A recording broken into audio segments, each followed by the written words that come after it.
दोस्तों नमस्कार, मैं रोहित कुमार बिंद्रा आप सभी का बहुत बहुत स्वागत है हमारे और आपके यूट्यूब चैनल वाईफाई चमत्कार क्लासेस में। दोस्तों आज के इस वीडियो में कक्षा 10 की गणित पढ़ाने वाला हूं और दोस्तों पाठ नंबर 10वां लिया था जिसका नाम था त्रिकोणमिति का परिचय प्रश्नावली 10.1 का उदाहरण। और कौन सी बुक पढ़ाता हूं दोस्तों, मैं यहाँ पर बताना चाहूँगा बुक जो मैं पढ़ाता हूँ अरिहंत प्रकाशन से। ठीक है, अरिहंत प्रकाशन बुक से। ठीक है, अरिहंत प्रकाशन बुक क्या है दोस्तों, अरिहंत प्रकाशन से। ठीक है, याद रखिएगा। ठीक, तो अरिहंत प्रकाशन की बुक मैं पढ़ाता हूँ कक्षा 10 की जो आती है। ठीक है, और इसमें मैंने पार्ट नंबर 3 तक पढ़ा दिया और इसमें हम लोग पढ़ने वाले पार्ट नंबर 4 में उदाहरण नंबर 6 पढ़ने वाले। ठीक है, उदाहरण नंबर कौन सा पढ़ने वाले हैं दोस्तों, उदाहरण नंबर 6 पढ़ने वाले। ठीक है, सबसे पहले उदाहरण आपके बताएंगे, इसके बाद प्रश्न के सवाल एक एक सवाल आपको बता दिया जाएगा। ठीक है, तो यहाँ पर लिखिएगा उदाहरण नंबर 6। ठीक है, उदाहरण नंबर 6। तो उदाहरण क्या करा ध्यान दीजिएगा। ठीक, उदाहरण कर रहा है चित्र से tan p माइनस काट r का मान ज्ञात कीजिए। ठीक है, बोला है चित्र से tan p, यहाँ पर आपके लिखना है दोस्तों tan p माइनस काट r, tan p माइनस काट r का मान ज्ञात कीजिए, का मान ज्ञात कीजिए। ठीक है, तो अपने को tan p माइनस काट r का मान ज्ञात करना है तो चित्र क्या है, चित्र भी बना लेते हैं। तो चित्र दे रखा है दोस्तों, ध्यान दीजिएगा। चित्र दिया है कुछ इस प्रकार। ठीक है, और यहाँ पर Q है और यहाँ पर R है। ठीक, और यहाँ पर क्या है P है, ध्यान दीजिएगा। ठीक है, और यह दिया है 13 सेमी और यह दिया है 12 सेमी। ठीक, तो अब देखा जाए दोस्तों तो यहाँ पर जो QR है इसको हम क्या कहते हैं, आधार कहते हैं। QR हमारा क्या है, आधार है। और आधार को आपको पता है कि हम A से दर्शाते हैं। ठीक, और एक कर्ण है और एक क्या है, लंब है। ठीक, तो जो भुजा QR है उसको हम आधार कहेंगे, A से दर्शाते हैं। भुजा PR को हम कर्ण कहेंगे जिसे हम K से दर्शाते हैं, 13 सेमी दिया है। QP दिया है 12 सेमी जिसको हम लंब कहते हैं, जिसे हम कैपिटल L से दर्शाते हैं। ठीक है, अब क्या करेंगे दोस्तों, tan p माइनस काट r का मान ज्ञात करना है। तो इस पूरे का मान हमको ज्ञात करना है। तो इस पूरे का मान ज्ञात कैसे होगा, जब आप tan p और काट r का मान ज्ञात कर लेंगे और यहाँ पर रख कर हल करेंगे तभी ज्ञात हो पाएगा। ठीक है, तो हमें इसका मान ज्ञात करेंगे, tan p और काट r का मान सबसे पहले चाहिए। ठीक, जो कि यहाँ चित्र से मिलेगा। ठीक है, तो अब देखिएगा दोस्तों, अब हम यूज करेंगे पाइथागोरस प्रमेय। ठीक है, तो सबसे पहले दिया लिखेंगे,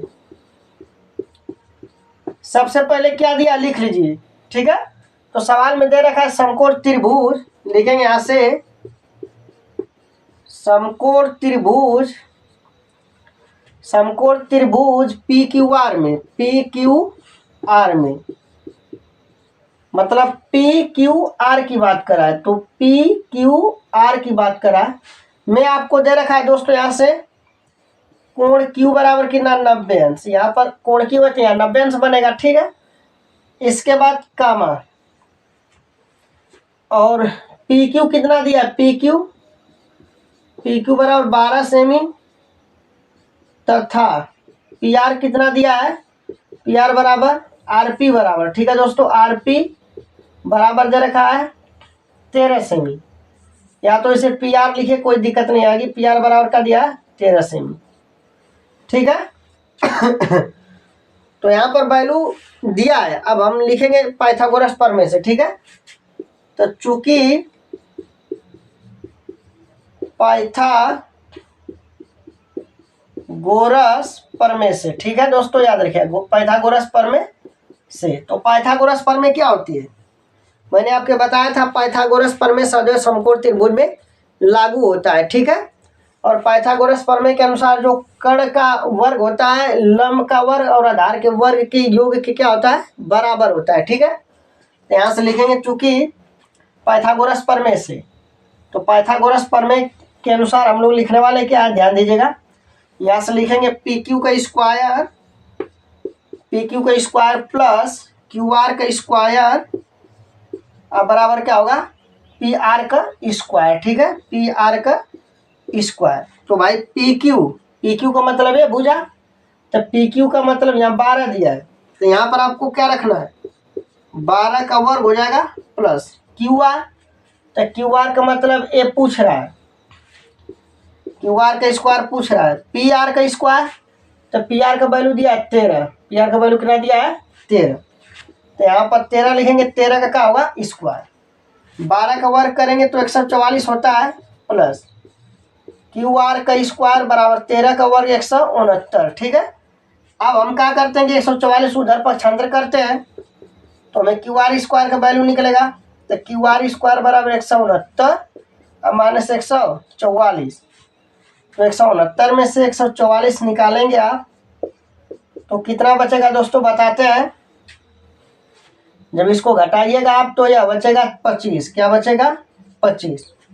169 में से 144 घटाएंगे तो 25, या यहाँ से क्यू आर बराबर क्या होगा, कड़ी में 25, तो यहाँ से क्यू आर का वैल्यू क्या निकलेगा, क्यू आर बराबर आ जाएगा दोस्तों 5, ठीक है। मतलब क्यू आर का वैल्यू का आ गया 5 आ गया, ठीक है।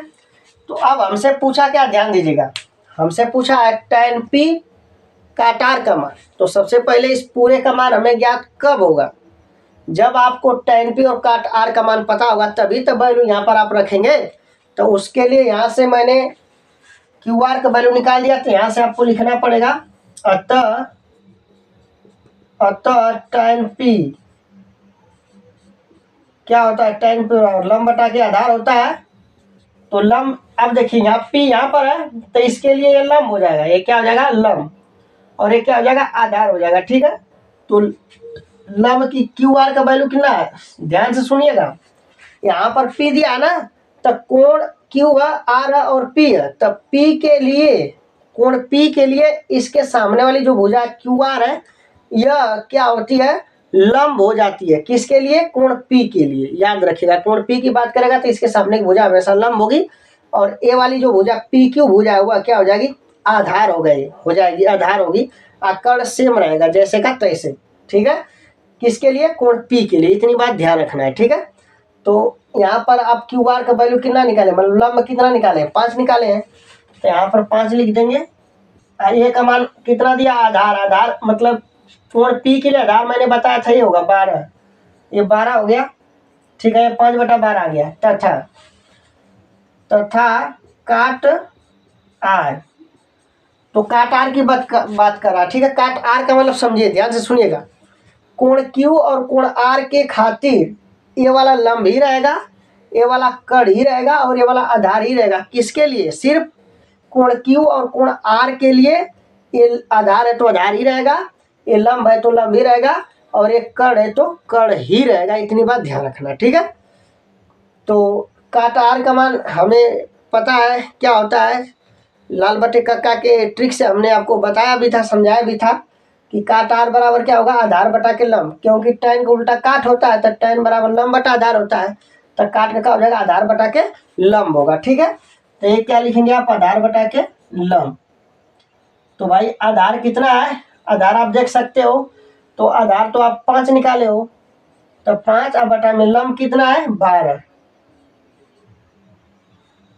तो मतलब काट आर का मान भी मिल गया कितना, 5/12। अब हमें tan p और काट आर का मान निकल गया, तो हम इस पूरे का मान आराम से निकाल पाएंगे, ठीक है। तो यहाँ तक नोट कर लीजिएगा, उम्मीद है कि आपके समझ में आया होगा। तो ये सब मिटाकर आपको बता देते हैं, ठीक है, ध्यान दीजिएगा। तो मिटाते हैं इसको, और यहाँ पर आपको बता देते हैं, ध्यान दीजिएगा, ठीक है। हमसे इसका मान पूछा था, तो लिखेंगे इसलिए tan p माइनस काट आर बराबर, tan p का मान कितना निकाले आप, 5/12, 5/12 हो गया, माइनस काट आर का मान कितना निकाले आप, 5/12। अब देखिए ये भी 5/12, ये भी 5/12, एक प्लस एक माइनस है, ठीक है। यहाँ पर माइनस 5/12, यहाँ प्लस 5/12, तो ये पूरा कट कर क्या होगा, पूरा कट कर 0 आ जाएगा, ठीक है। तो इसका आंसर क्या आएगा दोस्तों, tan p माइनस काट r का मान क्या आएगा आंसर, इसका आंसर 0 आएगा दोस्तों। ठीक है, तो इसे नोट कर लीजिएगा। आई होप कि यह प्रश्न आपके जरूर समझ में आया होगा। यदि यह प्रश्न आपके समझ में आया होगा तो लाइक शेयर एंड सब्सक्राइब जरूर करिएगा। जय हिंद, जय भारत।